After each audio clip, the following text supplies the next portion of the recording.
Diddy was going off on everybody in the courtroom today. Look at this. What if I told you even this guy caught a stray in the courtroom? Before I explain to you that, let me tell you about the crazy stuff that went on today. First of all, there were victories for the prosecution and defense today. First of all, we heard about so many sex workers for victim number 2, I couldn't keep track. We had Sly, Anton, Paul, Michael, Leo, and somebody named RICO, which I guess is Diddy. Weird. But anyway, today's testimony told many things. One thing, it exposed that she had to do numerous freak-offs or her rent wouldn't get paid, and Diddy refused to let her quit. 18-hour days, once a week for years straight. Remember how victim number 2 said she had to do the freak-offs or Diddy wouldn't pay her rent? Well, something strange that came out today was that she said he was paying her rent, but the prosecution asked her, who is paying your rent now? Meaning today. She said Sean. Now, if Sean is still paying her rent, even after he's arrested, it makes it look like it wasn't all about the freak-offs. But let me explain. You gotta remember, she was with Diddy all the way up until he was arrested. If once he was arrested, once his attorneys got involved, I'm sure they told him if he's paying her rent, he needs to continue to pay the rent so it doesn't look weird or look like he only did it for the freak-offs. Now, whether that's the case or not, that part still looks good for Diddy as far as the coercion because of this.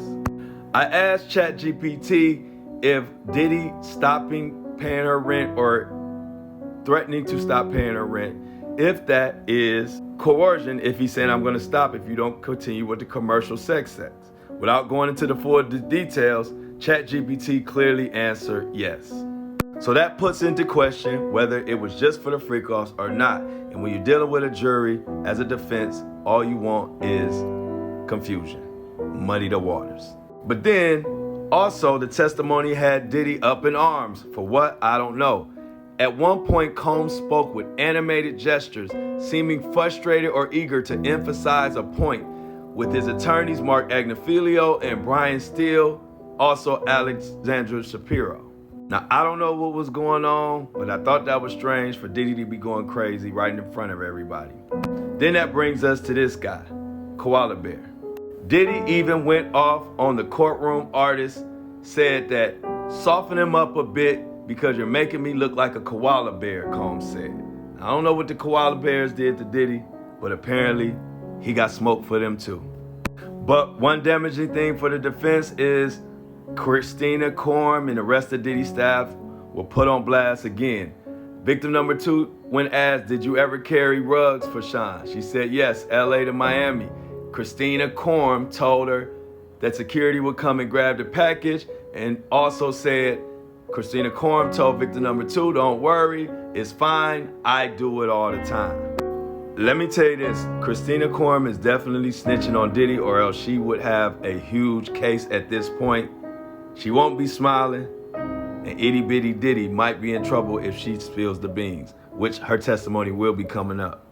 And victim number 2 also detailed everybody that was bringing the rugs. Brendan, if you remember him, he was the one stopped at the airport and arrested, and the rumor is he got a plea deal because they let him off scot-free. He had to be snitching on Diddy. Some person named Frank and another person named John.